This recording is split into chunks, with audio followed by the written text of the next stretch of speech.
Kami tujukan kepada Al-Ustadz Profesor Ustadz Abdul Somad. Apakah bertasawuf itu mesti bertariqah?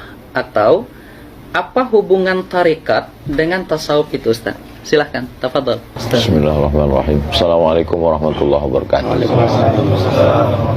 Guru kita Al-Mukarram Kiai Haji Muhammad Idris Ramli, Buya Dr. Ar-Razi Hashim.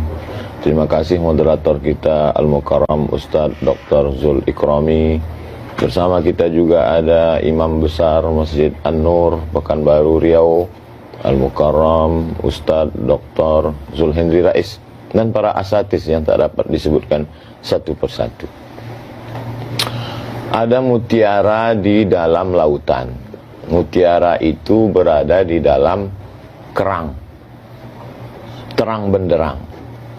Tidak mungkin bisa mengambil mutiara itu kalau tidak naik sampan. Sampannya itu adalah syariat. Lalu kemudian dia mesti berenang. Berenangnya itu adalah tariqat. Lalu kemudian laut, ada lautnya. Lautnya itu adalah hakikat. Lalu setelah dia naik sampan, berenang di laut. Kalau berenang di darat, itu buaya darat. Masuk dia ke laut itu, tenggelam dia, basah dia, nampaknya mutiara itu didapatkannya. Maka itulah dia ma'rifat. Tentu dengan proses yang panjang. Ketika Al-Ghazali Abu Hamid ditanya, apa itu ma'rifat? Kata Imam Al-Ghazali, nurun yaqdhifullahu fi qalbi abdih. Cahaya yang ditembakkan Allah, dipancarkan ke dalam hati seorang hamba. Buah daripada riyadhahnya, buah daripada melawan hawa nafsunya yang zahir dan yang batin. Itulah dia. Lalu kemudian apapun nama kapalnya, ada kapalnya kebetulan dinakhodai oleh Syekh Al-Imam Bahauddin Naqsyabandi, maka kapal itu namanya kapal Naqsyabandiyah. Kebetulan nakhodanya namanya Al-Imam Abdul Hasan Asy-Syadzili, nama kapalnya Syadziliyah. Kebetulan nama nakhodanya Al-Imam Abdullah Asy-Syattari, nama kapal itu Syattariyah. Nama nakhodanya Muhammad bin Abdul Karim Samman, nama kapalnya Sammaniyah. Semua kapal-kapal ini berada di lautan La ilaha illallah Muhammadur Rasulullah. Maka insya Allah akan sampai. Jadi yang tidak sampai, yang tidak melewati jalan, atau dia bersikut-sikutan di jalan itu, maka itu yang tidak sampai. Sebenarnya tasawuf itu apa? Apa bedanya tasawuf dengan akhlak, tazkiyatun nufus, ihsan, daqaik, raqaik, haqaik, dan lain sebagainya, Kiai?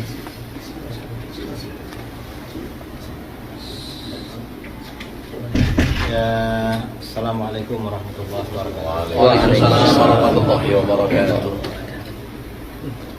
Tasawuf itu nama satu disiplin ilmu. Dibilang akhlak, ya memang akhlak. Dibilang ihsan, ya ihsan. Kemudian dibilang raqaik, juga raqaik, ya terserah. Cuma yang populer memang tasawuf, dan orang-orangnya disebut sufi. Karenanya tidak ada orang disebut akhlaki, nggak ada. Yang ada ya memang sufi. Dan akhlak itu diantaranya ya bagian daripada ajaran tasawuf. Saya kira begitu.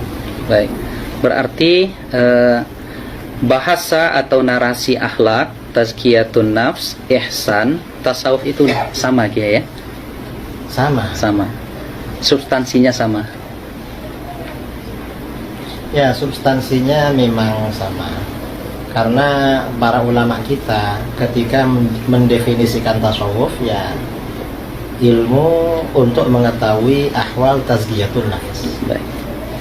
Kemudian ketika membicarakan tasawuf, dasarnya hadis tentang ihsan. Kemudian yang dibahas di dalam ilmu tasawuf juga akhlak-akhlak. Jadi itu artinya ya intinya sama antara tasawuf, akhlak, ihsan. Cuma kalau tasawuf ini lebih khusus daripada akhlak.